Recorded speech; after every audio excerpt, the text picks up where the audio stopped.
Constitución para empezar, ¿no? Si me lo permiten, ¿qué debemos entender por una Constitución? Hay varias maneras de poder comprenderla, hay varias maneras de poder entender lo que es la Constitución a lo largo de la teoría constitucional.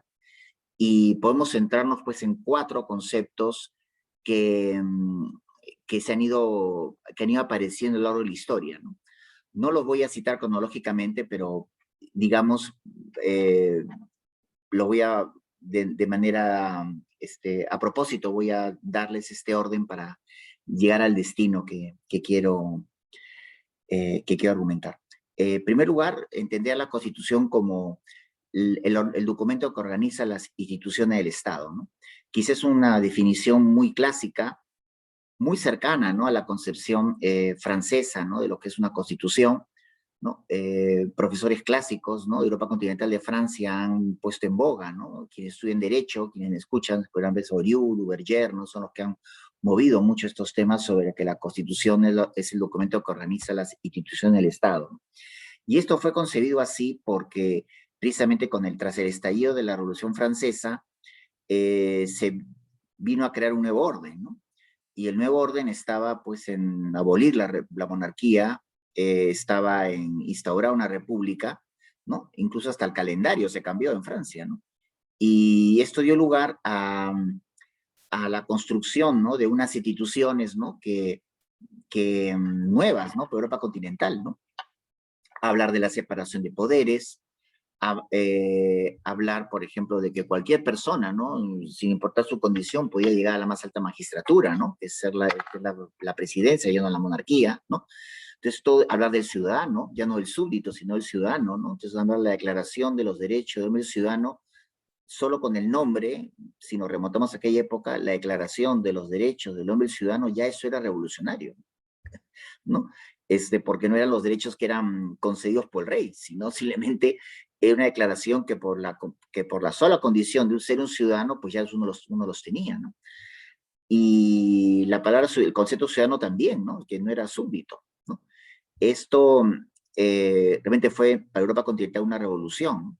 Y claro, ¿no?, la Constitución tenía que expresar este nuevo orden, ¿no?, un nuevo orden compuesto por instituciones, ¿no? Instituciones como el Ejecutivo, Legislativo, Judicial, ¿no?, que aunque que tenían que regirse bajo esa separación de poderes, ¿no? Lo que tengo que preguntarnos es si es que la Constitución nació para organizar, ¿no? ¿No? Nació para organizar, ¿no? Estamos en el PAT, ¿no? Virtualmente estamos en el PAT, ¿no? Se habla mucho de las organizaciones de las empresas, ¿no? Las empresas como organización humana, ¿no?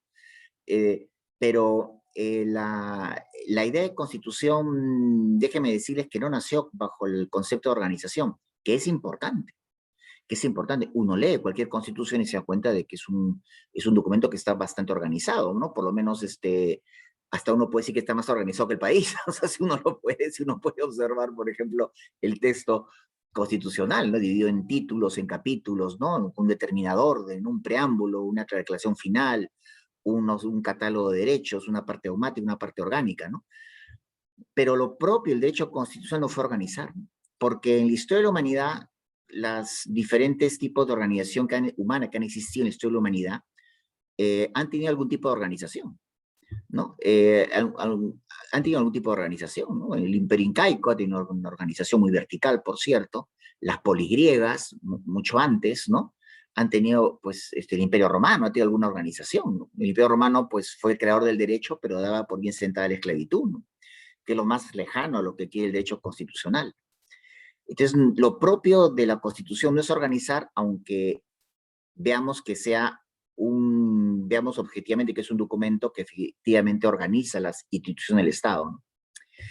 La segunda definición que podríamos nosotros hacer menciones, comprenderla como es la expresión de los factores reales del poder, ¿no? Esto Ferdinand Lasalle, a finales del siglo XIX, lo planteó en Berlín, en una conferencia que está publicada con el mismo nombre, ¿no? ¿Qué es una constitución? Y Ferdinand Lasalle sostuvo que en parte el discurso, por lo menos en el fragor del discurso, ¿no?, hablamos pues de él y un montón de gente, ¿no?, se preguntó en voz alta, ¿qué es una constitución? Y dijo, yo se los voy a decir. Saquen un hoja de papel escriban en ella todos los factores del poder, y allí tienen una constitución. Esto, por ejemplo, que lo dijo de esta manera, pues hay que verlo con pinzas, ¿no? Porque efectivamente uno lee la Constitución y encuentra instituciones y factores de real poder. Eso es algo que es, digamos, indiscutible, ¿no? O sea, el Parlamento, el Ejecutivo, ¿no? Tienen real poder, ¿no? Es algo que no se puede negar, ¿no? Pero la misma pregunta habría que hacernos. ¿Para eso nació la Constitución? Esa es la finalidad de la Constitución, ser la expresión de los factores reales del poder. Esta definición o esta concepción de lo que es la Constitución está más cerca, creo yo, de la ciencia política que del derecho constitucional o del constitucionalismo, si se quiere, ¿no? Porque la teoría la ciencia política tiene como corazón, como centro de estudio el poder y sus manifestaciones. Y el derecho constitucional no tiene como centro de estudio el poder, tiene como centro de estudio la libertad, ¿no? La libertad. Ese es el núcleo, el corazón. Tiene que ver mucho con el poder, sí, para frenarlo, para limitarlo, ¿no? Porque si no se limita, si no se frena, estamos con el riesgo de afectar los derechos y libertades. Entonces, es cierto, en la Constitución encontramos factores reales del poder, pero eso no significa que ese sea el núcleo, ¿no? El núcleo de la libertad. Eh, y, y luego la tercera definición es entenderla, está más en boga, ¿no? Que es entenderla como la norma fundamental del ordenamiento jurídico, ¿no? Entonces, a lo mejor, ¿no? Y había que seguir haciéndolo, ¿no? Porque es lo más difundido, ¿no? Es que si uno ve un examen en que te lo preguntan y en la letra C dice norma fundamental del ordenamiento jurídico, pues esa letra hay que marcarla, ¿no? Esa letra hay que marcarla, si no puedo tener punto negativo, ¿no? Esto vino con las teorías positivistas, ¿no? Encabezadas en materia de derecho constitucional por Hans Kelsen, que ha entrado mucho en boga y que hizo posible, ¿no? Que las constituciones de países que no tenían tradición de libertades puedan decir y jactarse que tiene una constitución, al menos formal, ¿no? Quizá no como un acuerdo fundamental, pero sí como un acuerdo procedimental. Se sorprenderían de qué países me estoy refiriendo, ¿no? Me refiero, por ejemplo, a la Ley Fundamental de Alemania, me refiero a la Constitución Española, ¿no? Me refiero a la portuguesa, me refiero. Y también a las constituciones iberoamericanas. La Constitución es la norma fundamental del ordenamiento jurídico, sí. La Constitución nació para ser la norma fundamental del ordenamiento jurídico. Yo diría que aquí haría un reparo, porque creo que no hay que confundir lo que es un teorema con lo que es un corolario, ¿no? Un corolario es la consecuencia de un teorema, ¿no? Entonces, creo que la Constitución es la norma fundamental del ordenamiento jurídico porque antes de eso es algo. Antes de eso, antes que sea la norma fundamental del ordenamiento jurídico, hay un paso anterior, hay una afirmación, ¿no? Categórica, ¿no? Es anterior, ¿no? A esta consecuencia, ¿no? Es más, veámoslo así, ¿no? En la historia de la humanidad, por ejemplo, incluso en época reciente, relativamente reciente, las dictaduras tienen normas fundamentales. O sea, a eso que China le domina constitución es una norma fundamental. Cuba, a eso que denomina Cuba la constitución, es la norma fundamental. La España de Franco tenía también normas fundamentales. Pero llamarles constitución ya es, digamos, como dirían, pues es un pedigrí, ¿no? Distinto, ¿no? Tiene otra connotación hablar de constitución, ¿no? Cualquier tipo de organización política, ¿no? Ha tenido que tener, o de organización de comunidad, ¿no? Ha tenido que tener algún tipo de normas clave, ¿no? Con las cuales todos se van a regir, porque si no el caos está previsto, ¿no? No habría un orden. Eh, y la cuarta excepción es decir, y ahí voy con la respuesta, es que la Constitución es un freno al poder para asegurar toda una esfera de derechos y libertades al ciudadano, ¿no? Es un documento, ¿no? Que expresa, ¿no? Un conjunto de disposiciones que limitan, que frenan el ejercicio abusivo del poder para asegurar toda una esfera de derechos y libertades al ciudadano. Eso es la Constitución. Para eso nació, sí, para eso nació. Que sea la norma, que sea, digamos, ese freno al poder, ¿no? Para limitar, ese freno o límite al ejercicio del poder para asegurar toda una esfera de derechos y libertades al ciudadano, hace que sea un documento organizado de las instituciones políticas, produce que efectivamente veamos en esas instituciones políticas unos factores reales del poder, y también veamos que sea una norma fundamental del ordenamiento jurídico, ¿no? Pero antes que todo, la Constitución nació para eso, para hacer un freno, un límite, ¿no? Es el sentido, ¿no? Y tiene como corazón, como centro, las libertades, ¿no? Por eso, ocupémonos entonces de examinar si efectivamente nos encontramos ante una norma equiparable, por ejemplo, una ley o ley fundamental, ¿no? Como ley fundamental de Bonn, o estamos hablando de una categoría algo distinta, ¿no? Aunque por la forma se parezca una ley o una superley, detengámonos en lo siguiente, ¿no? Y es que si estamos hablando de la Constitución como llamémosle así, una categoría distinta, ¿no? ¿Está más cerca la Constitución de ser una ley o está más cerca de ser un pacto?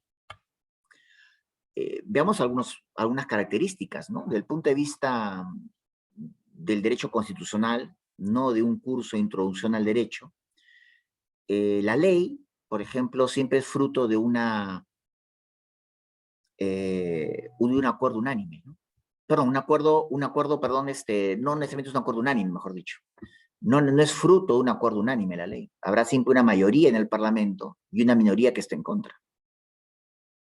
Incluso un decreto de urgencia del gobierno, pues estará aprobado por el gobierno, firmado por el presidente y uno de sus ministros, pero el Parlamento puede estar en contra de él, ¿no? Así ha ocurrido, ¿no? O sea, nunca las leyes se han dado, rara vez las leyes se aprueban por unanimidad, ¿no?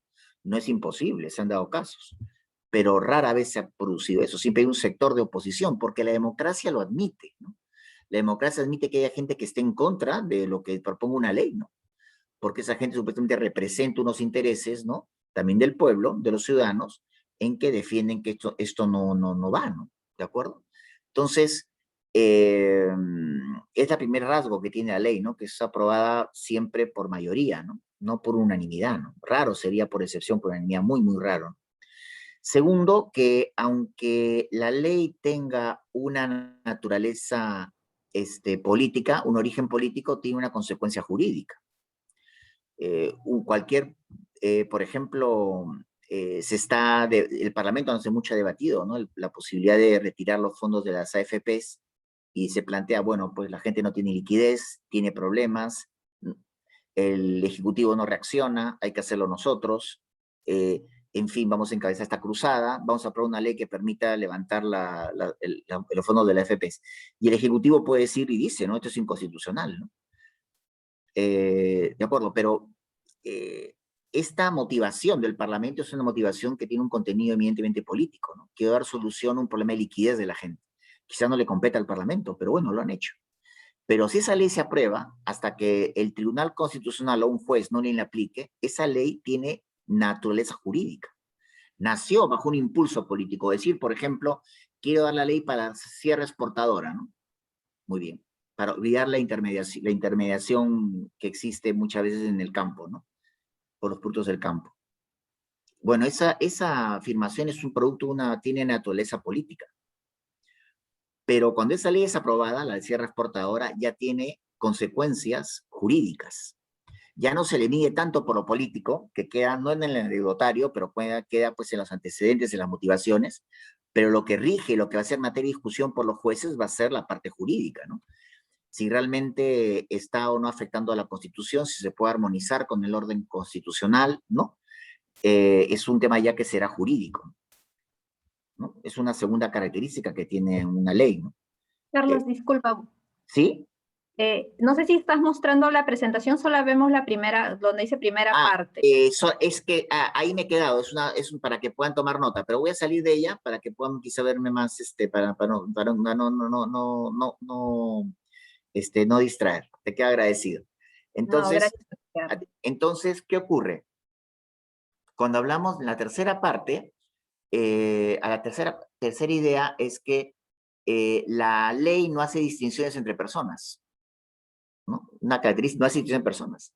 Las leyes se dan por la naturaleza de las cosas, pero no para hacer diferencia entre las personas. La tercera característica, ¿no? Desde el punto de vista constitucional, ojo, ¿no? No puede darse, por ejemplo, una ley para un sector en el medio de otro, ¿no?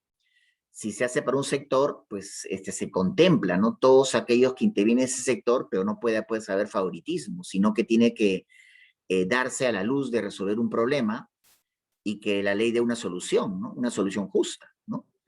Ya decía Platón, ¿no? Yo no estoy obligado a cumplir o hacer una ley que sea materialmente injusta, ¿no? ¿De acuerdo?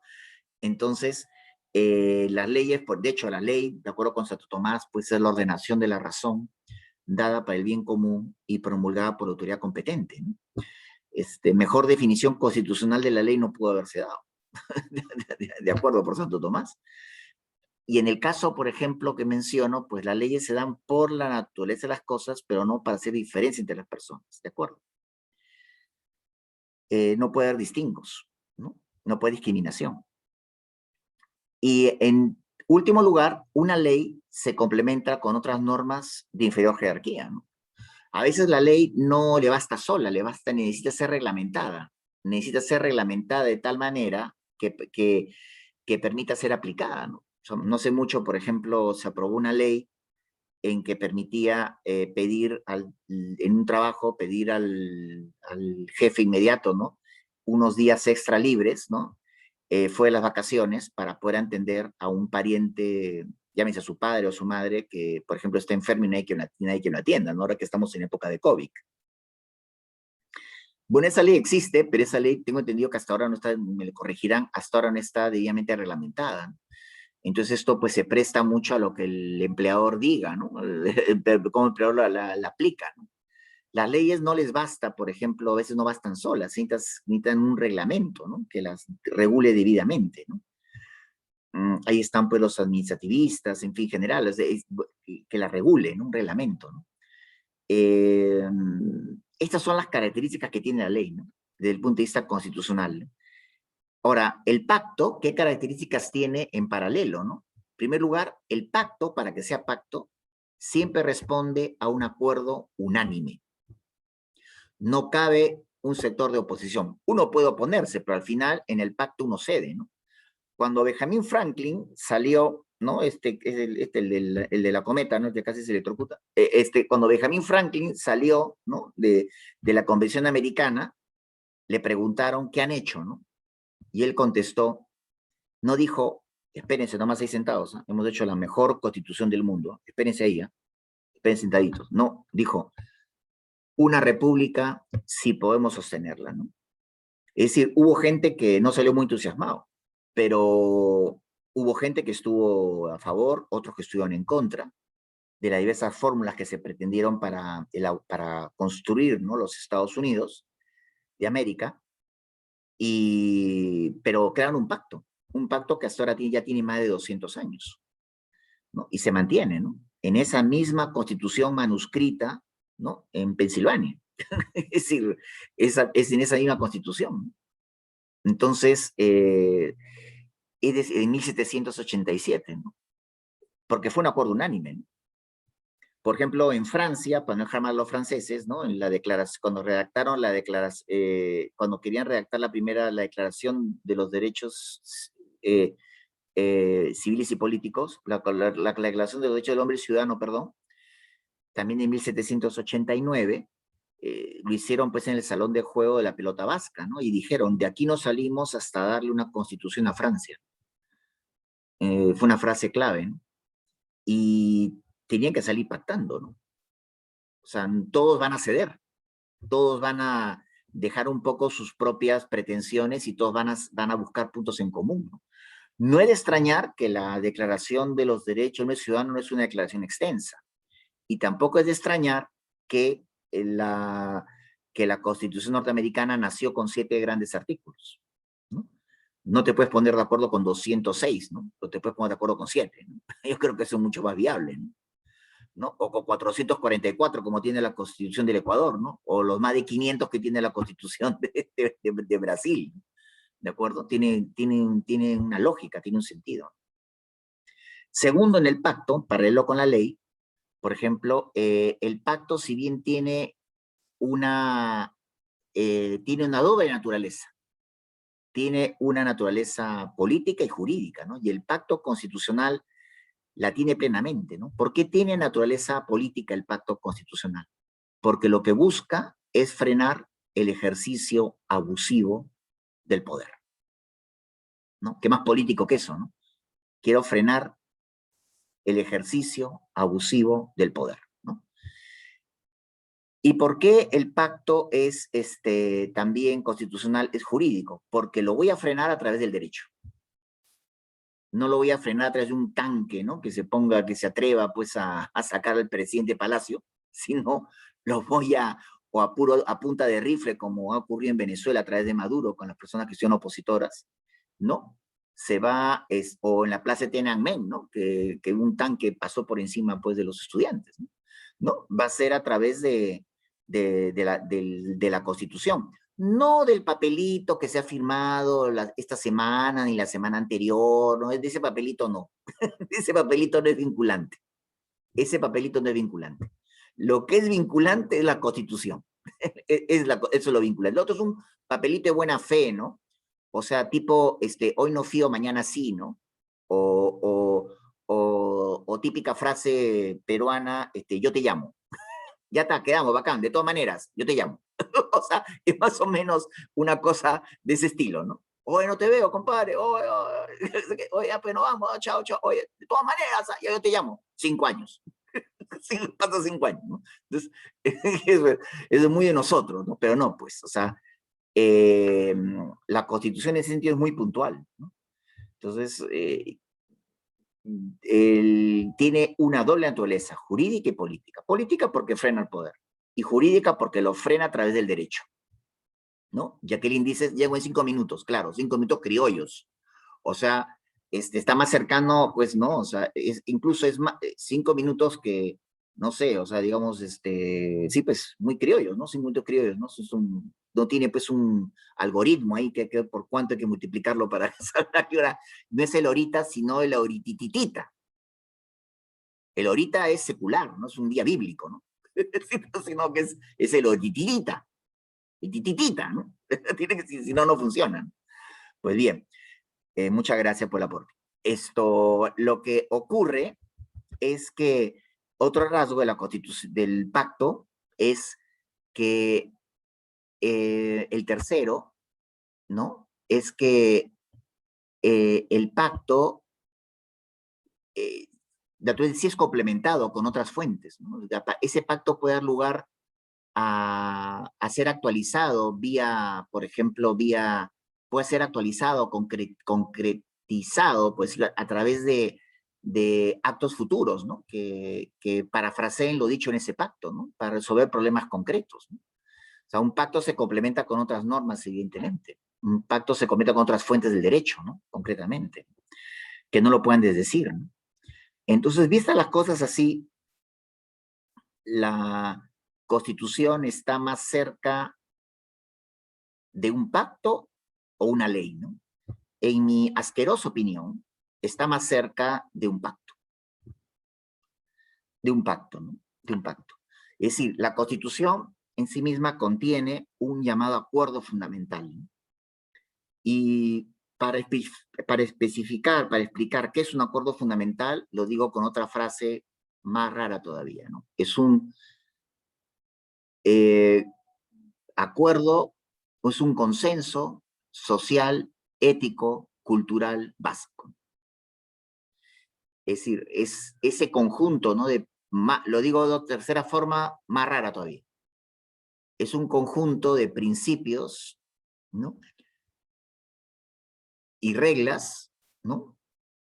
Para el reconocimiento de derechos y libertades y el buen gobierno civil, ¿no? Y el buen gobierno civil. Este acuerdo fundamental, ¿no? Que para los países más constitucionales, ¿no? Y me quedo con los anglosajones, es algo más cercano a un acto de fe, es decir, en esto nosotros creemos, se traduce en lo que de alguna manera yo quisiera comentar, ¿no? En esta parte, ¿no? Que cuando menciono qué es la Constitución, ¿no? Menciono lo siguiente, y es que estamos hablando, ¿no? De un conjunto de principios, ¿no? De reglas que nosotros hemos convenido como vitales, ¿no? Que nos definen quiénes somos, ¿no? Como comunidad política, como Estado, si lo quieren decir así, ¿no? Y un conjunto, pues, repito, de reglas de buen gobierno, ¿no? Por las cuales queremos que los que asuman el poder las cumplan, ¿no? Las cumplan.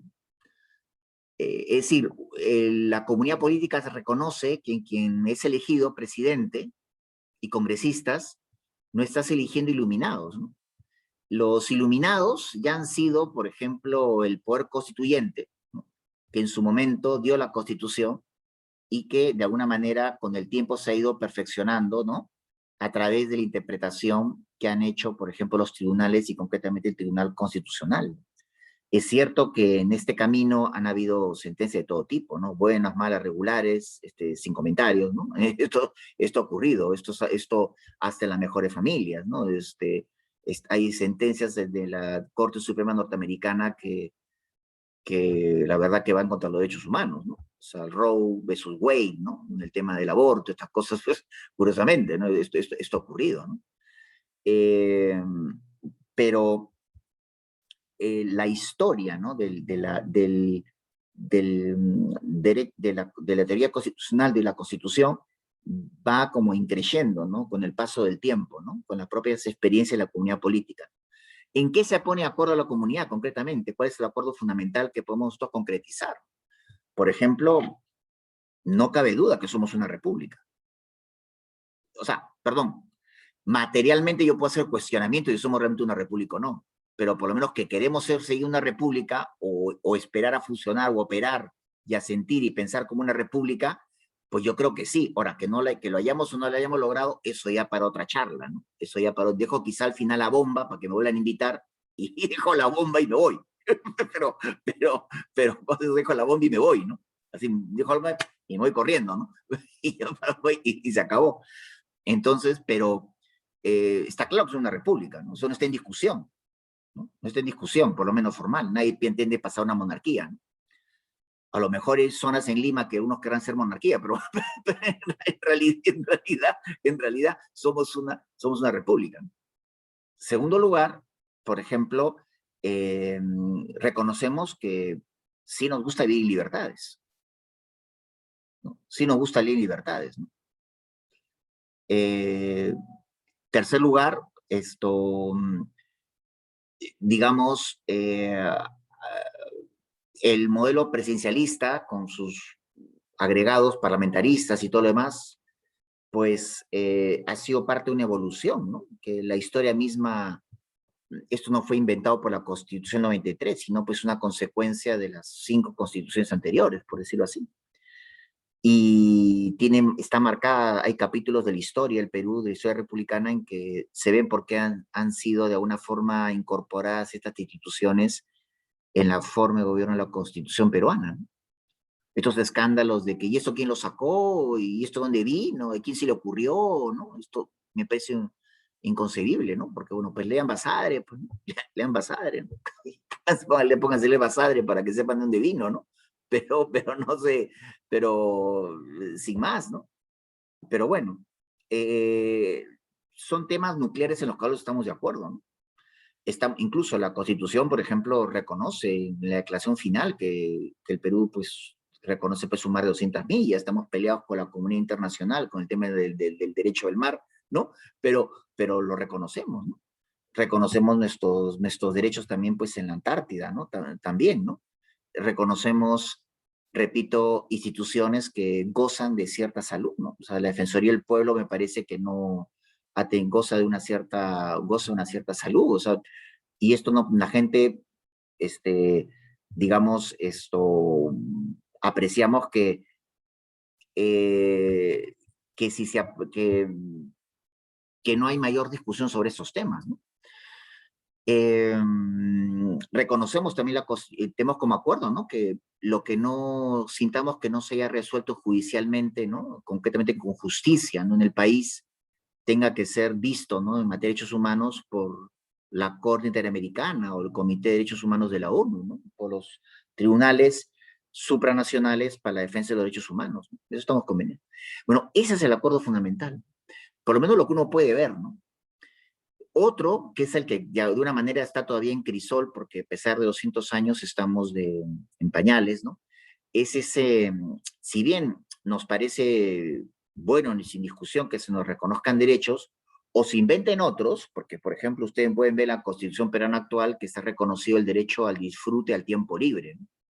Y también está reconocido el derecho al descanso, ¿no? Yo como pirano del corazón me quejo que no hay derecho a la siesta, ¿no? Tiene que haber un derecho a la siesta porque en realidad tiene que haber, ¿no? Pero bueno, estamos cerca, ¿no? Estamos cerca.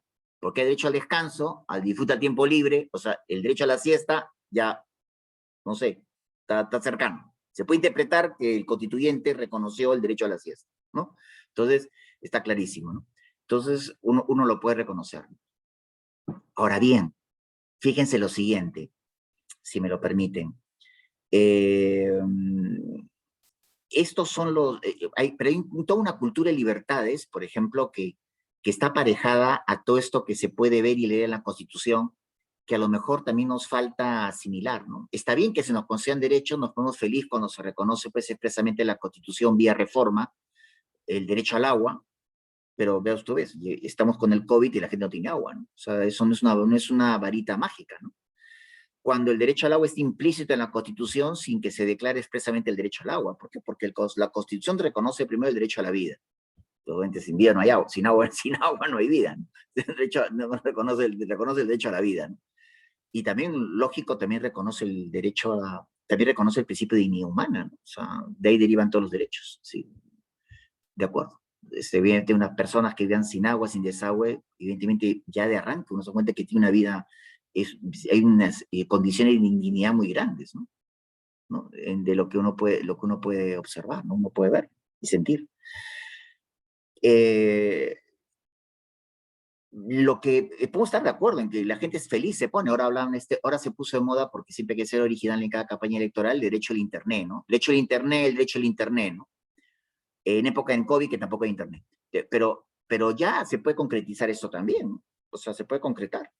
Porque si la Constitución reconoce el derecho al acceso a la información, no me van a decir que el Internet no es un medio de acceso a la información, pues. O sea, si la Constitución reconoce el derecho al acceso a la información, no me van a decir que el Internet no esté implícito en ese derecho. Porque el Internet es uno de los medios para acceder a la información. ¿De acuerdo? Entonces, eso está claro, ¿no? Está claro. Lo populista es colocarlo, ¿no? Lo que no y esto, por ejemplo, se distingue bien, por ejemplo, en países que realmente tienen cultura y libertades, ¿no? Que es algo, por ejemplo, que a nosotros nos falta. Fíjense, por ejemplo, nos paramos los 200 años pensando, 200 años, pero nos faltan pues infraestructura, nos faltan autopistas, tantos carriles, nos falta esta integración, nos falta esto, todo tiene razón, ¿eh? Totalmente razón. Pero también hay una serie de temas que también nos faltan, ¿no? Que es esa cultura de libertades, ¿no? Que es el principal candado que tiene la sociedad para que no le cambien el régimen de la noche a la mañana y no sea indiferente, ¿no? Por ejemplo, para los inventores del hecho constitucional, los anglosajones, las libertades se comprenden de la siguiente manera, y esto es muy british, muy inglesa. Las libertades se interpretan de la siguiente manera. Todo está permitido, ahí se ponen, veo caritas sonrientes, están felices, digo, todo está permitido, mucha carita feliz veo ahí, esa parte le gusta. Todo está permitido, ¿no? Felices, se ríen, felices están. Todo está permitido si no está legalmente prohibido. Ah, se acabó ahí ya se pusieron serios, ya se pusieron serios, ¿no? Todo está permitido si no está legalmente prohibido. En el Perú la tenemos, pero la escribimos a la peruana, ¿no? Porque en Perú, para el floro, somos buenos. El Perú está en la Constitución, pero lo dice de esta manera, ¿no? Nadie está obligado a hacer lo que la ley, nadie está obligado de hacer, ¿no? Lo que la ley no manda, ni impide hacer lo que ella no prohíbe, ¿no? Entonces, Bueno, lo que quieren decir en concreto es que todo está permitido si no está legalmente prohibido, ¿no? Y esto usted puede verlo en las películas americanas. Por ejemplo, cuando, por ejemplo, y esto lo recuerdo clarísimo, ¿no? Porque yo la vi, ¿no? La película Footloose, no la última que han dado hace unos pocos años, que es una porquería, sino la original, el 80, yo soy ochentero, a mucha honra, como se dice ahora, ¿no? A mucha honra. En que al protagonista de un pueblecito que no se podía escuchar música, él llega, no se entera, está en su Volkswagen y lo detiene la policía por escuchar música a todo volumen. Lo detiene la policía y le dice, no sabe, ¿por qué me detienen? Pero está escuchando música. Y él dice, ¿es que existe alguna ley que lo prohíba? ¿Es que existe alguna ley que lo prohíba? Eso es muy americano, ¿eh? Y muy británico. ¿Es que existe una ley que lo prohíba? ¿No? Viene la policía, te acusa, pero ¿existe una ley que lo prohíba? Entonces, si no lo dice la ley, lo puedo hacer. ¿De acuerdo? Lo puedo hacer, ¿no? Por ejemplo, uno lo puede ver también, los parques, por ejemplo, uno puede, por ejemplo, aquí colocamos la guachafería de decir, no pises tu jardín. O sea, ¿cómo que no pises mi jardín? No puedo pisar, ¿no? Pero no pises su jardín, como una manera delicada, peruanaza, ¿no? De decir, por ejemplo, no malores el jardín, ¿no? Pero digan, pues, ¿no? Eso es muy ambiguo, ¿no? No pises su jardín, ¿no? Se tiene que poner, no se puede pasar por el jardín. Y ya está, ¿no? Pero si no hice nada, yo puedo pasar. Si no hice nada, yo puedo pasar. No está prohibido, ¿no? Pero esas ambivalencias de no pise su jardín. O sea, eso no tiene ningún sentido, ¿no? Habla claro, ¿no? Habla claro, ¿no? Bueno, eso es la idea. Esta es la idea, el sentido de las libertades, ¿no? El sentido de las libertades, ¿no? Son sociedades, por ejemplo, el sentido de libertades llega a tal punto a la sociedad en que son sociedades en el mundo anglosajón que de donde hemos importado el constitucionalismo, para que se den cuenta que a veces qué cosa no termina de entender o operarse. Son sociedades en las cuales no hay un documento nacional de identidad. Es decir, tú puedes ir a un banco a abrir una cuenta y te preguntan ya, pues si tu ID, el ID es cualquier cosa, ¿no? Cualquier cosa que haya tu nombre, ¿no? O sea, cualquier cosa que haya tu nombre, desde el pasaporte, tu DNI peruano, tu, tu recibo de luz, tu tarjeta de crédito, ¿no? ¿No? Aunque no hayas pagado la tarjeta de crédito, también te vale la tarjeta de crédito que no has pagado, pero es tal cual, ¿no? Porque no tiene, porque lo otro es muy invasivo, ¿no? El Estado, ¿por qué tiene que saber una serie de datos, ¿no? En el Perú estamos al otro extremo, ¿no? Porque hasta una alpaca aparece en el DNI peruano, ¿no? O sea, está toda la información posible, hasta si vas a donar o no vas a donar. ¿A ti qué te interesa si vos no vas a donar? O sea, es decir, que empiece muy altruista, eso no está en contra, que es muy altruista, yo puesto que voy a donar, pero ya se exceden se exceden en la información, y cuando era el libete electoral, hasta decía el color de ojos y la altura. ¿Qué le importa al Estado qué altura tengo? Si no me va a comprarlo, no me va a comprar ningún terno. Si me fuera a comprar un terno, que sepa mi altura, para que me quede bien, pues, ¿no? Pues si no me va a comprar un terno, que no me pregunte, pues, ¿no? No me pregunte. Pero estamos muy acostumbrados, muy asimilados a una manera de ser que de escasa.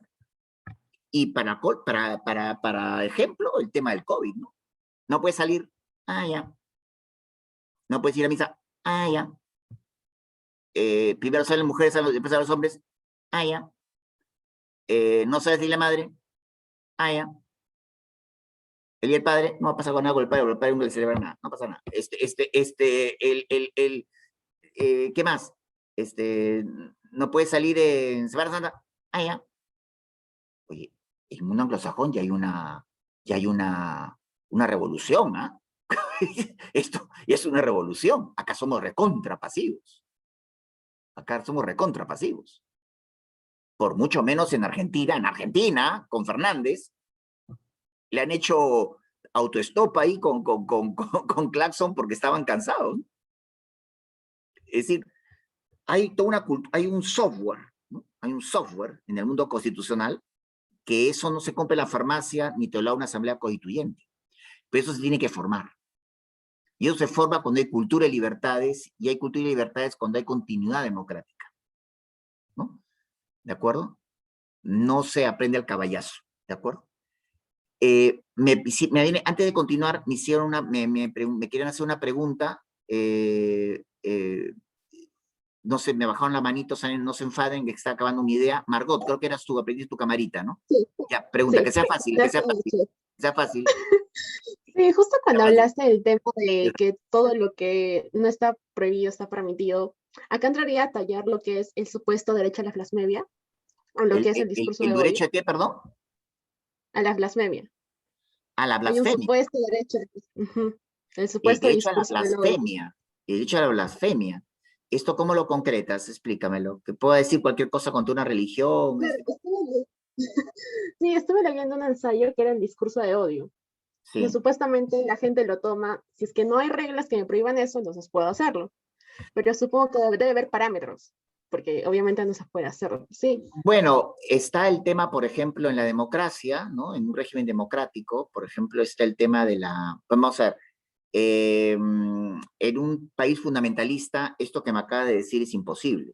O sea, un literato, ¿no? Salman Rushdie se le ocurrió, por ejemplo, hacer poemas, su poemario, los poemas satánicos, le costó que el ayatollah le declarara pues la muerte y tuvo que escaparse del país y creo que sigue escondido porque tiene una declaración de muerte, o se murió el ayatollah, pero la declaratoria de muerte del ayatollah sigue presente, ¿no? No sé si Salman Rushdie ya falleció, pero porque es un país fundamentalista, me explico, ¿no? Sin ir muy lejos, ¿no? Todo lo que ocurrió con la revista Charlie Hebdo por hacer carátulas que podían ser, fueron tomadas como blasfemia, dio lugar, por ejemplo, a eso, ¿no es cierto? ¿No? También a que asesinaran, pues, a los periodistas, ¿no? En Francia, ¿no? Esto no hace mucho, tú ya habías nacido, ¿no? En el caso de Salman Rushdie, tú no, ni en proyecto estabas, pero yo sí, sí lo viví yo. Eso sí lo viví yo.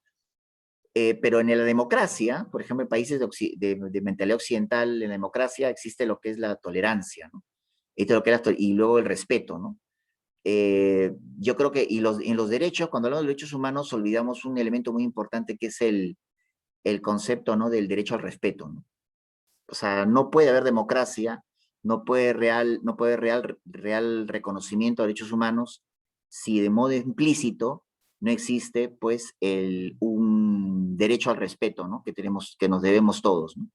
Entonces, la libertad de expresión no, no es absoluta, ni los derechos son absolutos, ¿no? Los derechos humanos nacen limitados unos a otros. El hecho de que yo tenga libertad de expresión no significa que yo pueda decir lo que me dé la gana, ¿no? ¿De acuerdo? ¿No? Y tampoco se trata de que todo lo que esté prohibido tenga que estar bien regulado, porque se regula aquello que para la convivencia humana tú consideras que es necesario establecer unos parámetros, como bien dices tú, ¿no? Pero no significa que todo tenga que estar excesivamente regulado, ¿no? Hay cosas que hay que dejarlas al sentido común. Y luego vivir en democracia implica pues un derecho también a la tolerancia que tiene mucho que ver, ¿no? Con este derecho, principio, el derecho al respeto, ¿no? Al otro, ¿no? Entonces puedo no compartir, ¿no? Puedo decir libremente que no voy a ir a tal ceremonia religiosa porque no comparto, o puedo decidir ir y ser muy respetuoso y ver y respetar lo que se está haciendo, ¿no?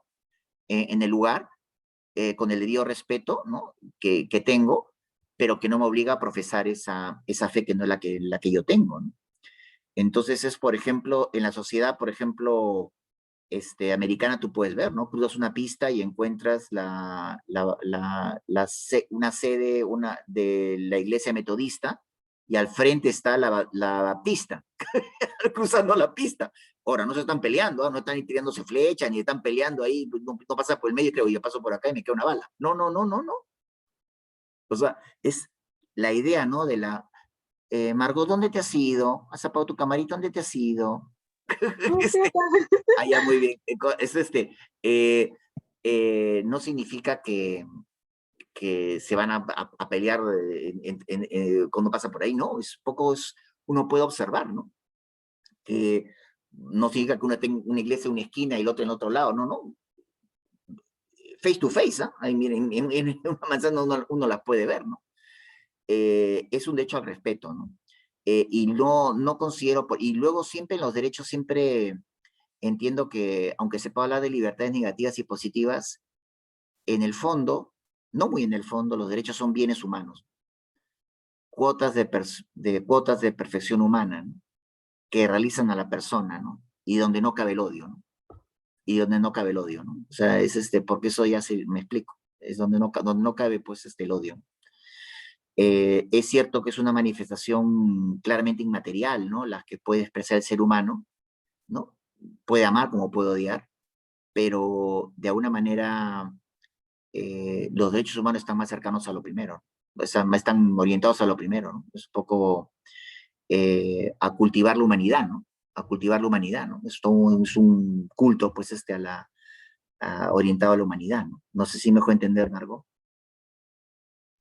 Sí, la verdad que sí, muchas gracias, me despejaste muchas dudas. Te La quedo verdad que muy sí. agradecido, Trome eres. Muchas gracias. Gabriel levantó la manito, Gabriel, la manito, manito cachetada, manito, allá.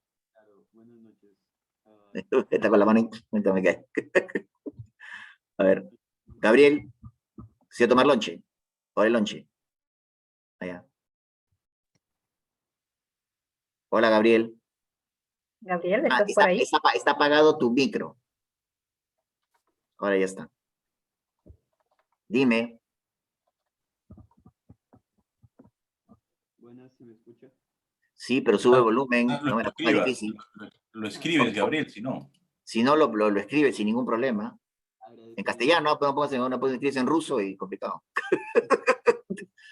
Castellano, inglés, hasta francés te aguanto, pero no, El micrófono está fallando un poco. Ay, repite que estás hablando muy bajito. El micrófono es el que está fallando. Ah, ya, pero si hablas como estás hablando ahorita, lánzame la pregunta y te contesto. Ya, de acuerdo. Se me venían dos preguntas formuladas a la mente. Sí se me entiende, ¿no? Sí. De acuerdo.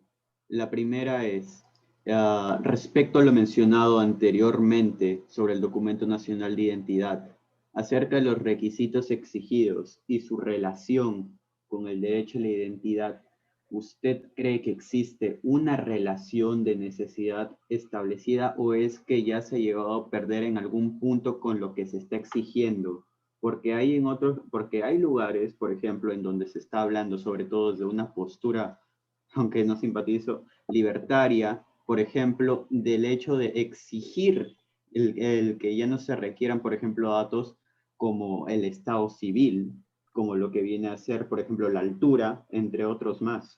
Y después tengo otra pregunta, pero no quisiera perder la relación, la línea. Ah, ya. Bueno, sí, o sea, digamos, en países, digamos, de cultura estatista, ¿no? Como la que tenemos nosotros, ¿no? Y será por Europa continental, ¿no? No viene de Francia, ¿no? El Estado, por definición, pues, tiende, ¿no? A recabar mucho más datos que uno bajo la cultura, anglosajona, ¿no? O sea, me hace recordar la novela de Evelyn Waugh, el mismo autor de la novela Retorno a Brideshead, ¿no? En una de sus novelas titulada Decadence and Fall, ¿no? Decadencia y caída, el protagonista, que está en disconforme con su vida, se da una nueva oportunidad cambiándose de nombre, ¿no? cambiándose de nombre, ¿no? Cambiándose de nombre al final, ¿no? Esto, por ejemplo, pero por sí mismo, ¿no? Esto en países como el nuestro, pues requiere pues lo que significa, lo que es un proceso eh, que, digamos, un procedimiento judicial, ¿no? Que no es parte de una litis, ¿no? Y que implicaría pues permitir que el juez pues o te añada o te cambie un nombre. Hay una serie de datos, ¿no? Y luego yo entiendo, por ejemplo, los estados sociales, ¿no? La información que se tiene, por ejemplo, si uno está soltero o casado en el DNI, también implica para el Estado, en la medida que el Estado, por ejemplo, yo le entendería, en la medida que el Estado necesita esa información para saber si puedes tener derecho a una prestación, por ejemplo, eh, por estar casado, o prestación, una política pública, ¿no? Ser parte de una política pública, estar casado, por ejemplo, estar casado, tal, política pública que sería, pues, poder acceder a una vivienda estatal protegida, ¿no? con un interés muy bajo, ¿no? Pero esa información que tengo en el DNI me permite, por ejemplo, acceder a ella, ¿no? Pero en países que no son un Estado social, por ejemplo, entiendo que no tienen que pedirla, ¿no? Entonces, aquí, por ejemplo, nos declaramos un Estado social, pero en la práctica no somos un Estado social. Es otra perla que digo junto con lo de la República, ¿no? Para que sepan a qué vamos, ¿no? Pero es un Estado, por lo menos asistencialista, pero de social tiene muy poco, ¿no? Que quiere reclamar. Aquí, por ejemplo, no está aparejado. Aquí es una información que se toma, pero resulta que en otras latitudes puede ser reconocida como muy invasiva, ¿no? No hace mucho, por ejemplo, se ha aprobado en el Perú una norma para poder rastrear, detectar a las personas, los bancos tienen información sobre las personas que tienen un mínimo de cantidad de dinero en los bancos y nos tienen recontramapeados. Eso es invasivo, eso es inconstitucional. Eso en países del primer mundo, concretamente anglosajones, esto no se admitiría, ¿no?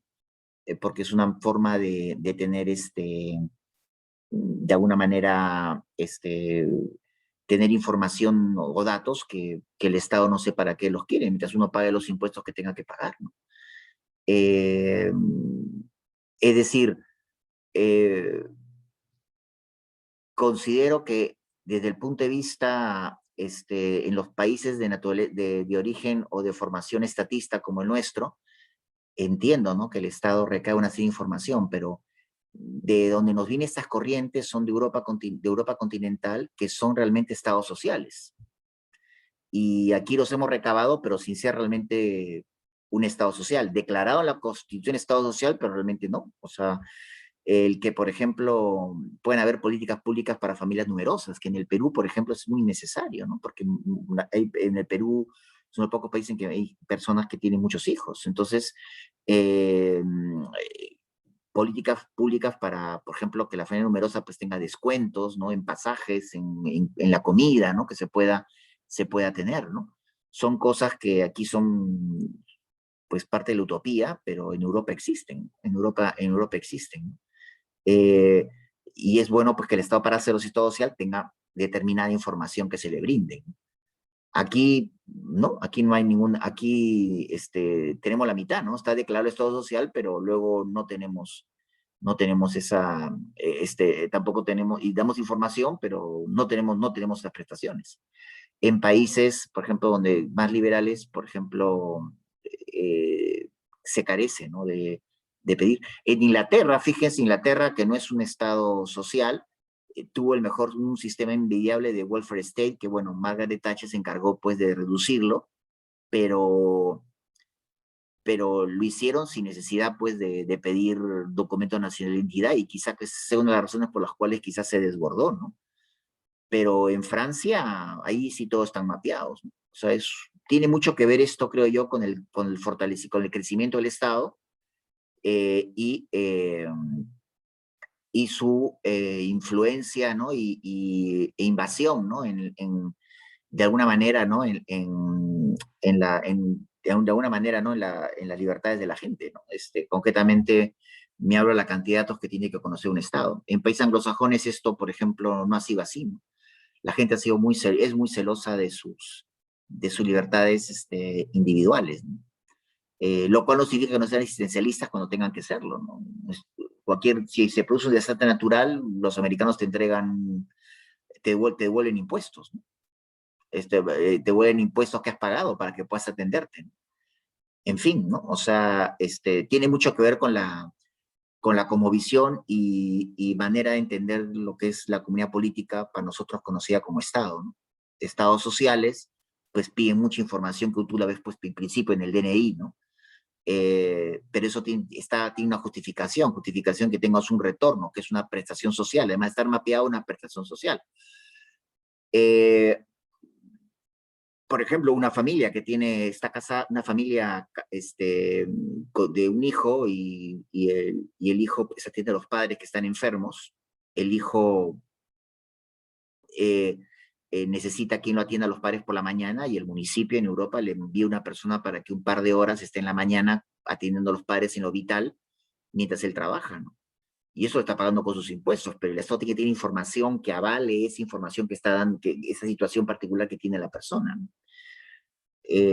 Aquí es una realidad pues alterna, ¿no? Aquí damos toda la información que nos pide y tenemos muy pocas o casi ninguna prestación pública, ¿no? A cambio de esa información que estamos brindando para que el Estado haga algo, ¿no? Cada cierto tiempo el Estado, por ejemplo, también nos hace las llamadas, digamos, censos, donde nos piden mucha información, pero luego no se traduce en lo que debe ser un censo, ¿no? Que tiene que ser más colegios, más hospitales, ¿no? En un plan de acción, ¿no? Gabriel, querías preguntar otra cosa, ¿no? Gabriel. Sí, me encuentro acá. Muchas gracias por la explicación. O sea, derivado, un pequeño perdón nomás. Entonces, derivado de lo que acaba de explicar, estamos hablando de un estado estatista que, visto desde una perspectiva primermundista, sería invasivo hasta cierto nivel, además de una evidente falta de normas sociales o un carente Yo estado de bienestar. creo que todo está alineado. O sea, si es un Estado, por ejemplo, un Estado, ¿no? Como se nos enseña a nosotros, que esto viene más de la idea europea continental, estatista, ¿no? Regulador, positivista, ¿no? Que reduce el derecho a la ley, pero concretamente un Estado social. Si es un estado, se declara un Estado social, el Estado social para poder brindar prestaciones, ¿no? De manera objetiva, ¿no? A la gente que lo necesita recabar cierta información, ¿no? Cierta información que en otras latitudes, para estados que no son declarados estados sociales, a lo mejor no tiene por qué recabarla, ¿no? ¿No? En principio, en lo que entiendo. Entonces, hay una serie de datos ahí personales que tienen que llegar, ¿no? Para poder procesarlos, ¿no? Ahora, en el mundo anglosajón, por ejemplo, no es que hayan prestaciones sociales, ni tampoco, repito, Canadá también es un país de welfare state, ¿no? Pero hay otro tema, ¿no? Y es que va más atrás, ¿no? Porque para la mentalidad más liberal o decirlo así, más lockeana, ¿no? De John Locke, la persona parte de un concepto que incluso puede estar más cerca del concepto cristiano, ¿no? Que es decir, la persona, una persona buena, con deficiencias, pero susceptible de mejorar, ¿no? En el tiempo, ¿no? Es buena, básicamente buena, el ser humano es un ser bueno, con deficiencias, ¿no? Tiene carencias, pero susceptible a trascender, a mejorar, ¿no? Frente a lo que ocurre en Europa continental a partir de Hobbes, ¿no? Que el hombre se lobe el hombre, ¿no? Prácticamente es de entender que el hombre es malo, ¿no? Que el ser humano es malo, ¿no? Entonces, de esas dos concepciones primigenias, pues se construyen las superestructuras, ¿no? Entonces, quizá en un anglosajón, pues la palabra vale, ¿no? Pero si fallas una vez, mueres, ¿no? En el caso, por ejemplo, el Estado más bien desconfía, ¿no? El Estado europeo desconfía. Cuando te toman un examen, pues cuando te toman, por ejemplo, estás estudiando, te toman un examen, ¿no? En Oxford no te toman exámenes, ¿no? Quizá uno al principio, otro al final, pero luego no te toman examen. O sea, todas estas construcciones parten de una concepción de la persona distinta. A lo mejor, por ejemplo, hay cosas que pueden ir cambiando y estoy ofreciendo una visión bastante tradicional, ¿no? Pero me permite, por ejemplo, esclarecerme algunas diferencias en cuanto a los sistemas, ¿no? Y curiosamente, cuando hablo de estos países constitucionales anglosajones, pues son los países donde mejor se viven las libertades, ¿no? Y donde mejor reaccionan cuando estas son conculcadas, ¿no? No sé si mejor entender, Gabriel. Oh, sí, muy bien. Entonces podría pasar a la segunda pregunta que Sí, había mencionado respecto a lo que viene a ser la cultura de la libertad, al menos en sí, los países anglosajones. Todo está permitido a menos que esté expresamente prohibido. Ok, yo entiendo lo que viene a ser la capacidad como atributo del individuo de poder hacer lo que guste siempre y cuando no esté sí, prohibido. sí, De acuerdo, pero y yo tengo en cuenta que el jurista no es un moralista, no está encargado de velar por si lo que hace es ético, no, sino de las consecuencias jurídicas que va a tener una determinada acción.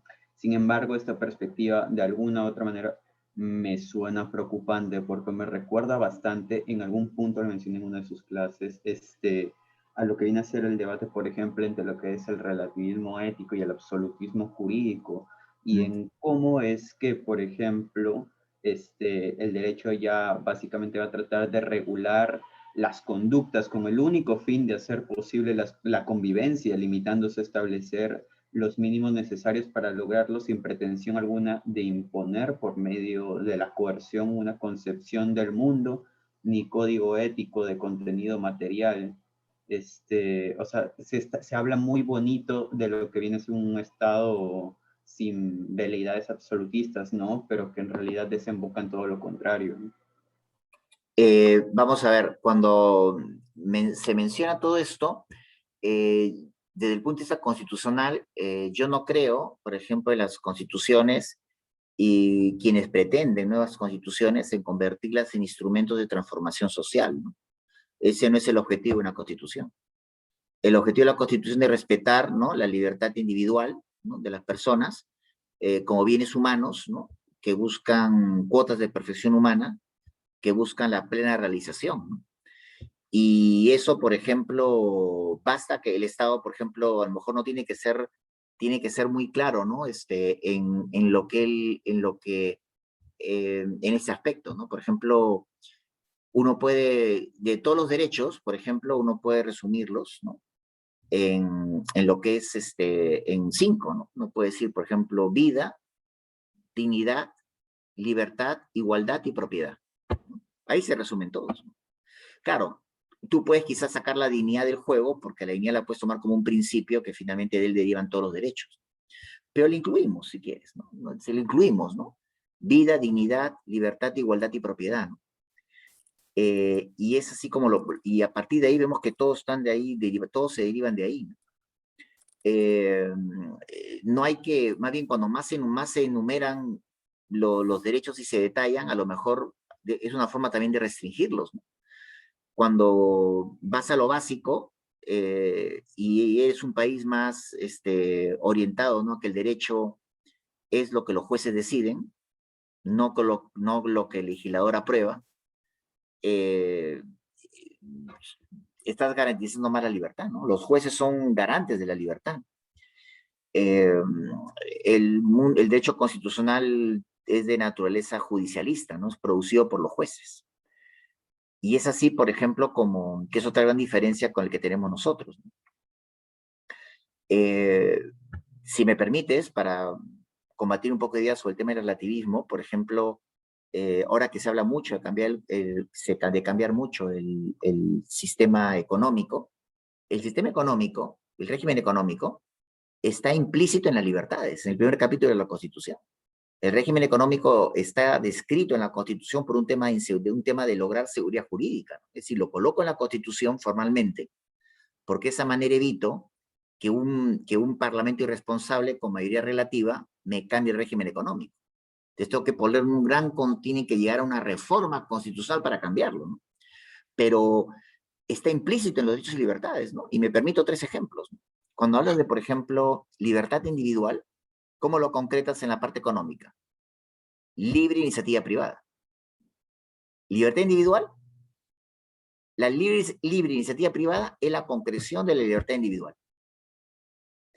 Cuando hablas, por ejemplo, de libertad de asociación, se concreta en libertad de empresa, ¿no? Libertad empresarial, de crear empresa. Cuando hablas de libertad de reunión, lo concretas prácticamente cuando la Constitución de la parte económica hace alusión al mercado, porque el mercado es la reunión de compradores y vendedores. ¿De acuerdo? Estados Unidos no tiene un capítulo de derechos de régimen económico, ¿no? Pero entiende las libertades y los jueces las han concretizado.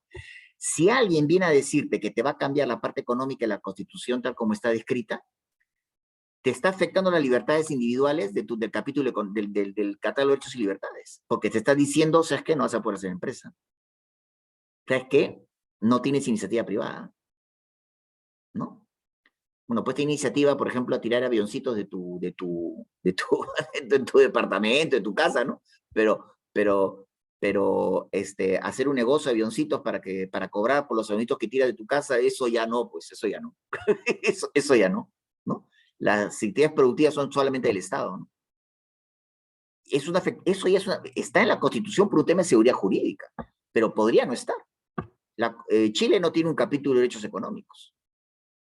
Reconoce libertad de empresa, todo, pero como en nosotros estructuró no lo tiene.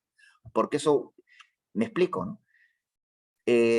Yo creo, por ejemplo, en que todo parte, ¿no? El grado de constitucionalidad de un país en una sociedad se mide por el grado, proporcionalmente al grado de comprensión de lo que son las libertades civiles y políticas. Entonces, y en eso, por ejemplo, todavía nos faltan otros 100 años, ¿no? Porque llevamos 200 y no lo tenemos del todo bien asimilado, ¿no? Repito, para muestra un botón con el COVID, ¿no? Nos han ido restringiendo libertades que hasta casi nos parece normal estar metidos en la casa, ¿no? Al que puede, el que tiene que ganarse el pan todos los días no puede, ¿no? Pero nos parece normal y asimilamos y eso no es parte, eso no digo que seamos de otra especie, ¿no? Pero estamos realmente acostumbrados a que quienes gobiernan se pasen de la raya, ¿no? Se pasen de la raya, ¿no? O declarar un estado de emergencia y prolongarlo, cuando lo lógico es que cuando yo decreto un estado de emergencia, el mismo día, al mismo minuto o segundos, los primeros 60 segundos que yo decreto un estado de emergencia, yo tengo que pensar cómo voy a salir de él. Aquí no, aquí prolónguese, y eso es anticonstitucional completamente, ¿no? O sea, el régimen de excepción se convierte en régimen ordinario, ¿no? Entonces, ahí hay un relativismo también, ¿no? Y todo esto parte también de la concepción que tengamos sobre las libertades, ¿no? Y en eso, por ejemplo, es parte de una cultura, ¿no? O sea, no responde solo a una constitución bonita, a convocar una asamblea constituyente y hacerla, sino que ya está reconocida la república, los derechos y libertades, las instituciones. Lo que tengo que ocuparnos es que operen de tal manera que convirtamos a esta comunidad política en una república, ¿no? O sea, no hay que perder tiempo, ¿no? No hay que resetear, se trata de confirmarse, ¿no? Afirmarse. Y en esto, desde el punto de vista ciudadano, tenemos unos déficits. Ustedes, porque son más jóvenes, han nacido con unas libertades que yo no. O sea, yo les cito un ejemplo, ¿no? O sea, yo cuando viví bajo el régimen de Velasco, de chico, la gente no decía ni mu respecto al régimen en la calle, ¿no? En la casa algo podía haber escuchado a mi padre, pero en la calle nadie, ni cuando hablas en la calle. Pero un domingo que podía ir al cine y antes de que empiece la película, pasan un documental horrible, que siempre pasaban antes que empiece la película, un documental horrible, se veía pues en un documental el noticiero antes de la película y aparece Velasco hablando, todo el mundo empezaba a recordar a la mamá de Velasco, pero con una manera, pues, pero al unísono y en voz alta, ¿no? Recordarla a los familiares de Velasco, ¿no? Y esto era porque te lo hacías en el cine, a oscuras, sin que nadie sepa quién grita, ¿no? ¿Por qué? Porque no había libertad de expresión. Esto no lo comprendía, lo aprendí mayor, ¿no? Y no me lo recordando, ¿no? A medida que había el hecho constitucional que sí, pues, ¿no? Entonces ustedes no tienen esa mentalidad, ¿no? Ya se han declarado los chicos del Bicentenario y todo, todo lo demás, pero me refiero a que se autoproclamó, pero la cultura de libertades yo no la veo del todo, evidentemente ustedes tienen una visión distinta, mucho más natural de ver un gobierno que sucede a otro, pero en mi época cada 2 gobiernos era un golpe de Estado.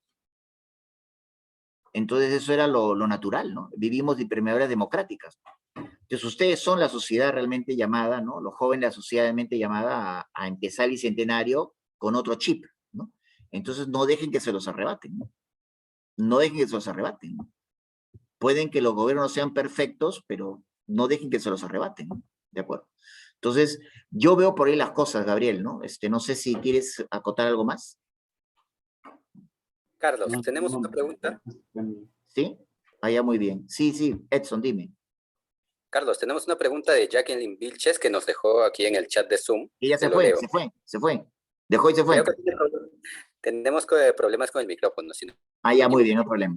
Entonces, pregunta, respecto al miedo que hay en una modificación a la actual Constitución, ¿cuál sería el peor de los casos? Dice, ¿quiénes elaborarían, y lo pone entre comillas, los pactos y que le escuche a uno?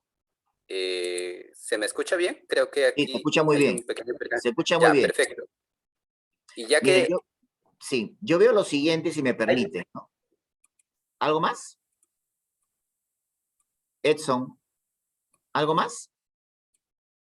Edson, ¿me escucha? Carlos, sí, creo que sí, se me abrieron unas ventanas, pero sí, la pregunta continúa. Dice, y ya que le escuché a un candidato electoral decir que invitarán a las organizaciones sociales, ¿cuáles serían, cuál es el fin de su creación y cómo se puede crear una? Dice. Vamos a ver, vamos por partes, si me permiten, ¿no? Si agrupamos las constituciones que ha tenido el Perú, ¿no? Evidentemente todas han venido por un golpe de Estado, ¿no?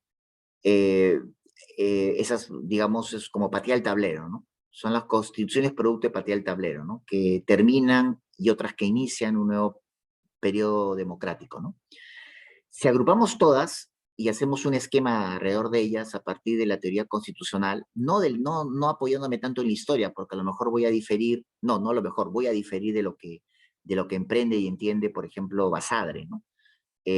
Vamos a partir de lo siguiente, ¿no? Número 1. ¿Ven la pantalla, sí o no? Margot, te veo ahí. ¿Ve la pantallita o no? Sí se ve, Carlos. Se ve, perfecto, Edson, gracias. La primera etapa podría ser la emancipación, ¿no? La emancipación, o de alguna manera podemos decir la consolidación de la emancipación. ¿Qué constituciones tienen que ver con ello? Por ejemplo, yo puedo mencionar la Constitución Peruana del 23, que duró solamente unas horas, la de 1826, que fue la de Bolívar, ¿no? que finalmente el 24 fue pues la batalla de Ayacucho. Bolívar elabora una constitución en la cual considera que debe ser una constitución vitalicia, ¿no? Una especie de monarquía camuflada de república. La Constitución de 1823 no define la forma de gobierno de asamblea, no era un presidencialismo. Todavía quedaban dudas si íbamos a una república, hasta que la Constitución de 1828, de acuerdo con Manuel Vicente Villarán, se convierte en la madre de las constituciones peruanas. ¿Por qué razón? Porque con esta Constitución del 28 se definen tres cosas muy importantes en el país, ¿no? Se define que el Estado iba a ser unitario, se define que iba a ser una república y se define que va a ser presidencialista, ¿no? Entonces, yo aquí me detengo en lo que es la consolidación de la emancipación. Basadre la extiende hasta el año 42, pero eso también para los historiadores. Yo la mido en función a los textos constitucionales, ¿no? A partir de 1828 se sabía que iba a ser una república, ¿no? El debate entre monarquía y república se acabó, que iba a ser un Estado unitario, no federal, y que íbamos a hacer optar por el modelo presidencialista, no un gobierno de asamblea, ¿de acuerdo? Una segunda etapa es la etapa que hay varias maneras de llamarla, pero le llamo pues la pugna, ¿no? Entre liberales y conservadores. En esta etapa, por ejemplo, vendría la siguiente constitución, la de 1834, 1839, 1856, 1860, y si me lo permiten, hasta el de 1867, que duró 4 meses. En esta etapa de estas constituciones, por ejemplo, bueno, en 1839, pues, es la Constitución de Huancayo, ¿no? Cuando la Constitución, pues, que selló, pues, el fin de la Confederación Peruano-Boliviana, que duró un par de años, ¿no? Con la Constitución del 36, ¿no? En la que gobernó, pues, Santa Cruz, ¿no? Una época turbulenta, ¿no? No es para menos. Pero estas constituciones, yo diría de 1823, pero la real pugna, yo la cuento desde el 34 hasta el 67, o hasta el 60 concretamente, en que a una constitución liberal, ¿no? Que eran aquellas que eran auspiciadas por las élites políticas civiles, ¿no? Afrancesadas, ¿no? Intelectuales, ¿no? En donde querían un parlamento fuerte, ¿no? Una asamblea nacional fuerte, ¿no? Se oponían a las constituciones de corte conservador, que eran constituciones auspiciadas por las élites militares, ¿no? Cercanas al virreinato, ¿no? O realistas, ¿no? Que de mentalidad realista, ¿no? Que destacaban el orden, ¿no? Entonces, una constitución liberal le sucedió a una constitución conservadora, ¿no? Este ping-pong íbamos de una constitución a otra, ¿no? Y esto duró hasta 1860, en que Castilla incorpora lo que es, hace una mezcla, ¿no? Una mezcla de una constitución que tenía tanto elementos liberales como conservadores, ¿no? ¿Cómo lo hace? ¿Cómo lo empieza? Con la incorporación del Consejo de Ministros, ¿no? Del Consejo de Ministros, que es un elemento parlamentarista, ¿no? Y a partir de ahí empieza toda la carrera, ¿no? De que las siguientes constituciones incorporaron las preguntas, las interpelaciones, la moción de censura, la cuestión de confianza, hasta la discusión parlamentaria en 1979. Luego tenemos la tercera etapa, hay tres. La tercera etapa, que es la etapa, ¿no? De la incorporación, ¿no? O mejor dicho, no incorporación, ¿no? La llegada del Estado social, ¿no? Podríamos decir que es el tránsito del Estado social al, podemos decirlo mejor de esta manera, ¿no? Para que no, el tránsito, ¿no?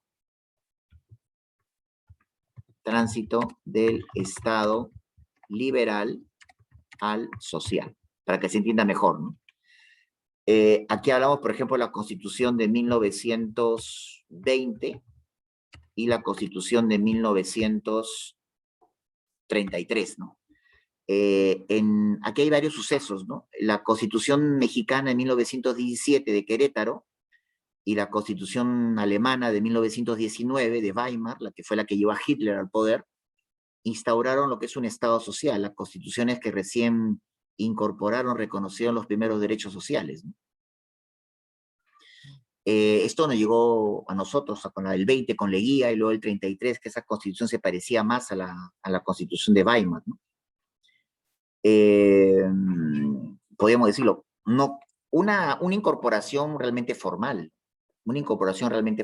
¿no? Porque, por ejemplo, esto tardó años para terminar, hasta ahora no se implementa un verdadero Estado social en el país. O sea, el día en que todos vayamos a la seguridad pública, a la salud pública y a la educación pública, la gran mayoría de peruanos, ese día tendremos un Estado social. Mientras tanto, es un Estado asistencialista, ¿no? Y la cuarta etapa, podríamos nosotros denominarla, por ejemplo, la etapa de la llamada, o yo la denomino así, no es un cuadro que yo me lo he inventado, por decirlo así, por anotar, porque estoy cambiando títulos a cada rato, la de la internacionalización, ¿no? De los derechos humanos, ¿no? ¿Por qué razón? Porque, si me lo permiten, por ejemplo, a ver, vamos a subir un poquito acá porque se me acaba la pizarra, es lo siguiente, ¿no? ¿Qué constituciones tenemos aquí, no? Tenemos la Constitución de 1979 y la de 1993. ¿Por qué? Porque, fíjense, si me lo permiten, por ejemplo, fíjense que entre 1867 y 1920 pasaron cosas importantes en el Perú. Por ejemplo, la Guerra del Pacífico, ¿no? Con todas sus consecuencias, ¿no? Yo diría de 1860 también, ¿no? Porque el 67 duró como 4 meses. Y entre la Constitución del 33 y el 79 pasaron otras cosas, la Segunda Guerra Mundial, ¿no? Fíjense, la cuestión del 20, sí, pero del 20 y el 29 hubo una depresión, la depresión económica americana que azotó todo el mundo, ¿no? ¿Y de qué Estado social vas a hablar? Entonces, la Constitución del 79, pues, llega al Perú luego que en el mundo habían ocurrido varias cosas, ¿no? Si me lo permiten.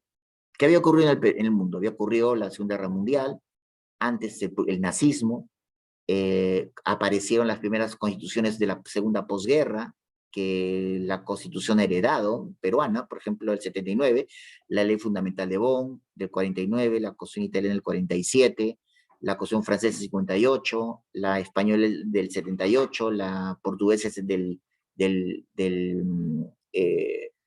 76, ¿no? Entonces yo veo que estas son, y las instituciones que ellas, por ejemplo, luego exportaron al mundo, concretamente a Europa continental, a Iberoamérica, ¿no? La internacionalización de derechos humanos, la creación de la ONU, la Declaración Universal de Derechos Humanos, los órganos supranacionales para la protección de los derechos, la Comisión Americana, todo esto de golpe lo recibió la Constitución del 79, ¿no? Y la del 93 lo asimiló también. El que los tratados internacionales de derechos humanos tengan rango constitucional lo trajo el 79. Que la Constitución, la 79 incorporó lo que formalmente estaba en el Código Civil 36, que era que entre la incompatibilidad de una norma constitucional y una legal, el juez prefiere la Constitución. Eso estaba en el Código Civil 36, en el preámbulo, pero estaba ahí brillando de su ausencia, ¿no? Fue incorporado el 79, pero recién, básicamente se aplica con fuerza recién en el año 93, ya en el siglo XXI, recién, ¿no? Prácticamente, ¿no? Ya se termina de asimilar, ¿no? Entonces, esto es, pero ¿qué nos queda ahora? Si no me permiten, ¿qué nos queda ahora? ¿No? ¿Qué nos queda? Lo que nos queda ahora, si me permiten, ¿puedo borrar la pizarra? Sí, ¿no? ¿Puedo borrar la pizarra? Sí, muy bien. Lo siguiente, ¿no?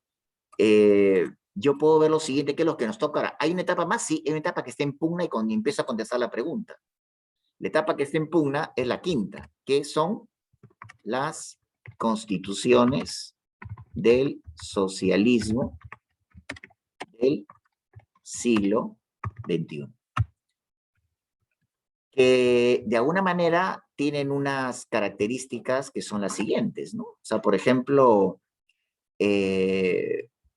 terminan, primero hay un ayornamiento, ¿no? Hay un ayornamiento, ¿no?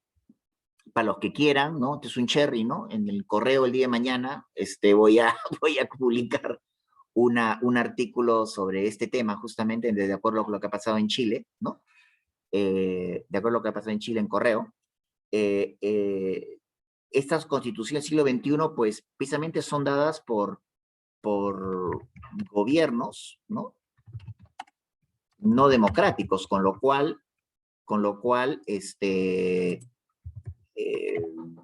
esto, por ejemplo, o que no tienen vocación democrática, gobiernos, ¿no?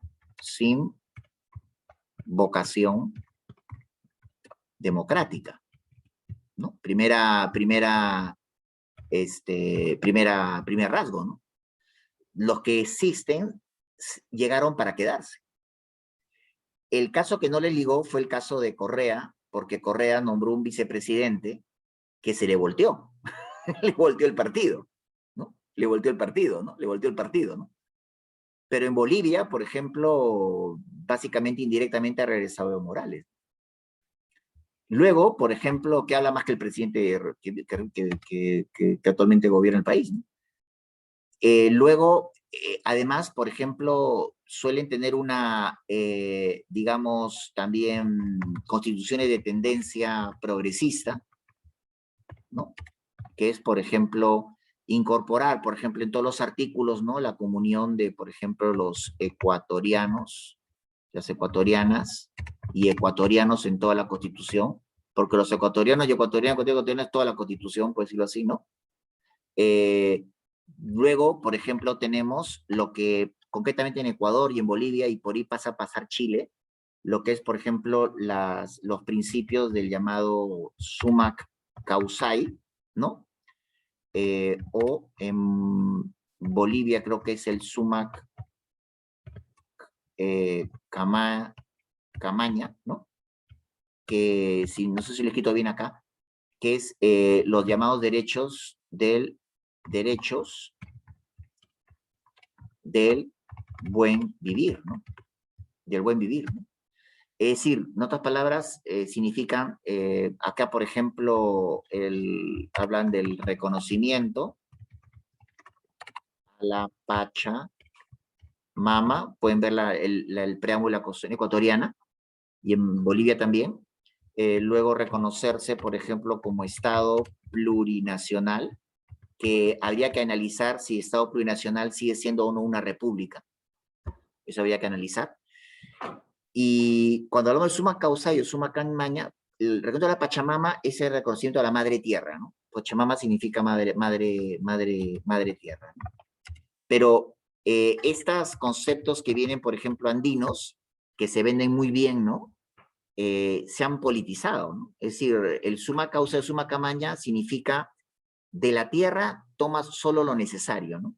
Y esto un poco que puede sonar muy bien y muy razonable, pero se presta políticamente, ¿no? A cerrar el paso a la inversión extranjera. se cierra el paso de la inversión extranjera, ¿no? Y a tener, pues, y con la Pachamama, sumado a la Pachamama, pues se crea una especie de culto, ¿no? Al medio ambiente, ¿no? Cuando tiene que haber, pues, medidas, ¿no? ¿Cuáles son las medidas de protección del medio ambiente? Donde tú cortas árboles, siembras otros. Donde tú haces una mina de tajo abierto, terminas y cierras la mina, tapas el hueco y haces un parque. O sea, esto pasa en Canadá, así es en Canadá, esto no es broma, no dejan el tajo abierto y se van, sino tapan el hueco y hacen un parque, ¿no? He visto fotos de eso, ¿no? Pero todo esto, por ejemplo, ¿cómo lo consiguen, no? Lo consiguen a través de, y aquí salgo del grupo, ¿cómo lo consiguen todo esto? Lo consiguen a través de declarar primero, y esto tiene que ver mucho, ¿no? Con la parte que queda pendiente, ¿no? Que es el tema del poder constituyente, ¿no? Tiene que ver mucho con la idea de llamémosle así, pensar que se puede nombrar una asamblea constituyente, ¿no? En democracia, entre comillas, a través de la democracia. Esto ha ocurrido en Ecuador, ha ocurrido en Bolivia, ha ocurrido recientemente en Chile, pero las constituciones no establecen un mecanismo, y si lo establecen, pues teóricamente estaría mal, de un mecanismo de asamblea constituyente, ¿no? Nuestra realidad se han dado cuando el régimen, por ejemplo, se ha producido un golpe de Estado y se ha pateado el tablero, ¿no? Que tampoco es obligatorio, porque cuando se restaura la democracia se puede regresar, ¿no? A la constitución anterior. Eso pasó muchas veces en el Perú bajo la constitución de 1860, ¿no? Sin que eso signifique que esa constitución haya sido pues el emporio del desarrollo jurisprudencial, porque no ha sido así. Pero fue la constitución que sí estableció un equilibrio entre constituciones liberales y conservadoras. ¿A qué voy con todo esto?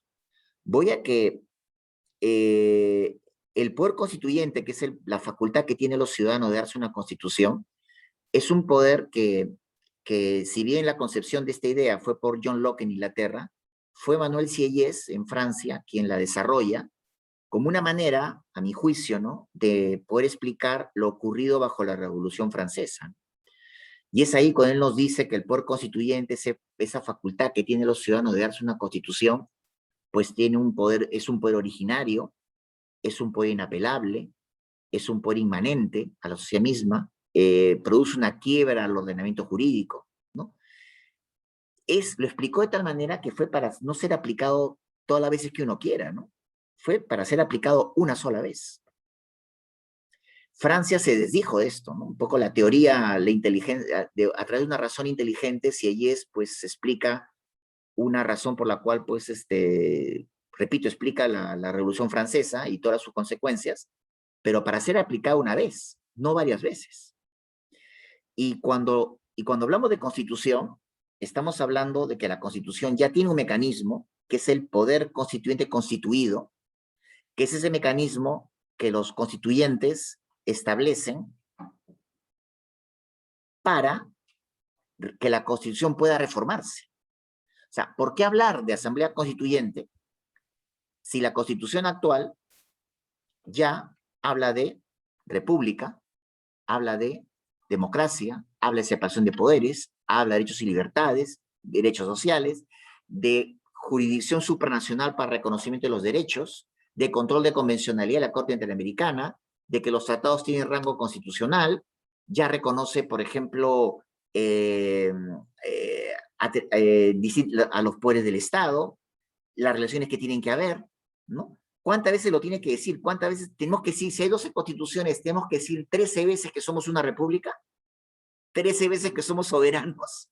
O sea, ¿es más fuerte lo que diga la nueva constitución que la que dice actual? Es decir, y sobre todo cuando colegas míos dicen que se puede hacer en democracia, ¿no? En democracia se puede hacer lo que la Constitución diga.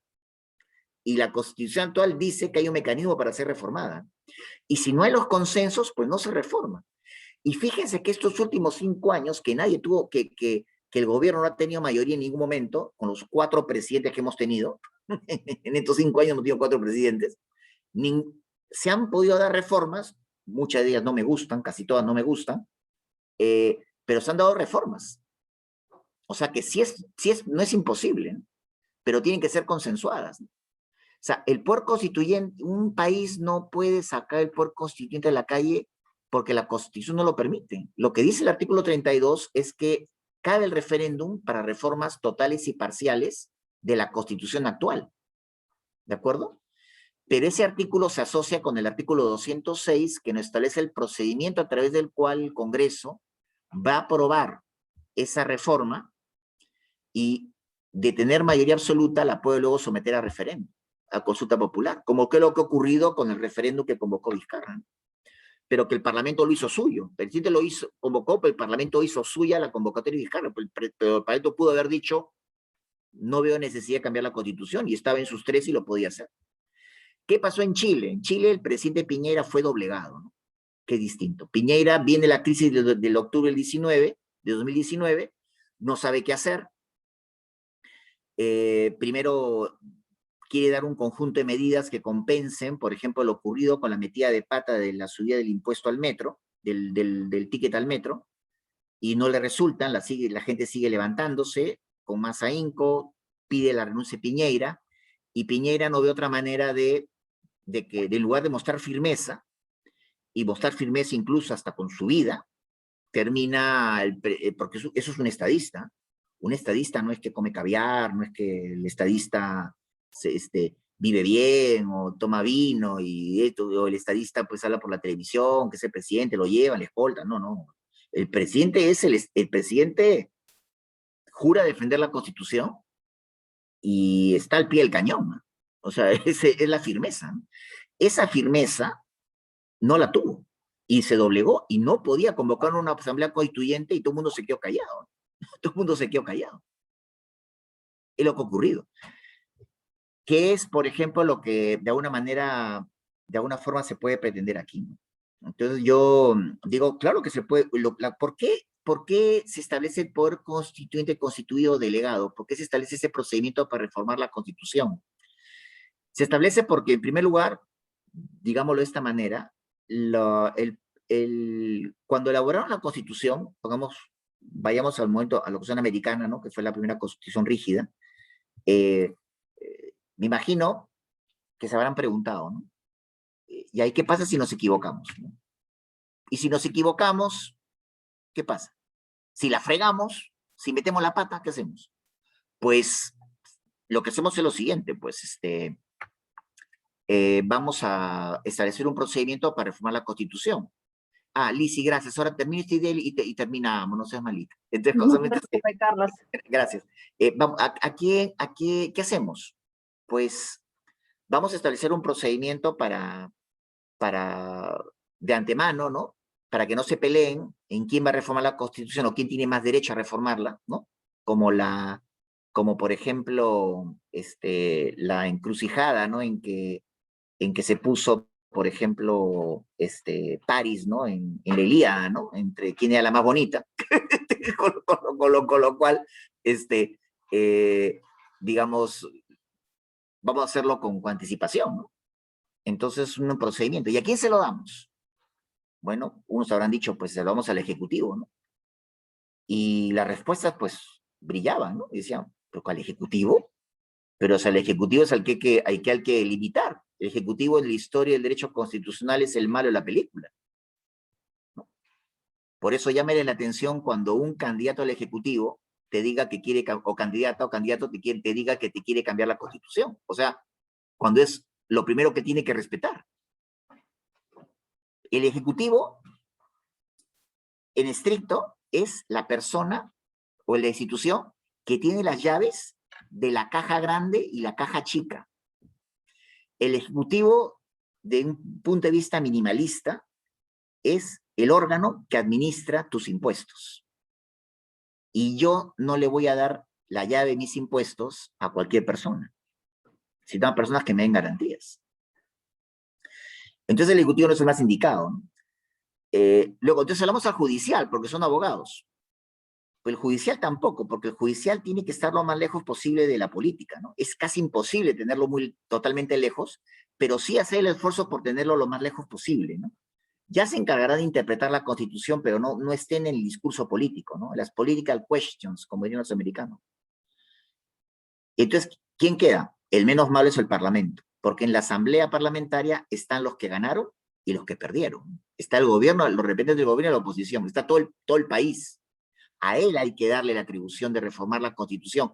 Y cuando la reforman, tienen temporalmente la función, la capacidad temporal, si tienen los consensos, de elaborar una norma que tenga rango constitucional y que por tanto la pueda reformar, que la pueda enmendar. Mantiene la continuidad, mantiene la seguridad jurídica, sabemos qué temas se quieren debatir y cuáles no, y luego es el realismo, si el gobierno tiene la capacidad de lograr una reforma o no. Y si hay dos vías, si logra 66 votos, puede ir a referéndum. Y si no, tendrá que ser 2 legislaturas ordinarias sucesivas con 87 votos, ¿no? A eso voy. Podemos comentarlo si quieres después de 15 minutos, que me he excedido tremendamente. Muchísimas gracias. Bueno, muchas gracias, Carlos. Volvemos en 15 minutos. No se vayan. 7:55 retomamos, por favor. Nos volvemos a conectar. Muchas gracias. Buenas noches. No se vayan. Aquí estamos. Ya no se vayan a ver a mirar los Leiva por ahí, me cambian de canal, ¿eh? Cuidado. Volvemos en 15 minutos. Muy bien, gracias. Gracias. Lizzy, he cortado la transmisión Buenazo, buenazo. Ya no estamos en vivo. Ya no estamos en vivo ya. Perfecto, entonces nos podemos quedar por aquí los que estén todavía por acá. Exactamente, sí, por favor. Carlos, muchas gracias. No te quise interrumpir porque estaba muy buena la parte que estabas explicando con la pizarra y veía que todos estaban muy atentos. Entonces, te quedo agradecido. Tú lo ves a todos con la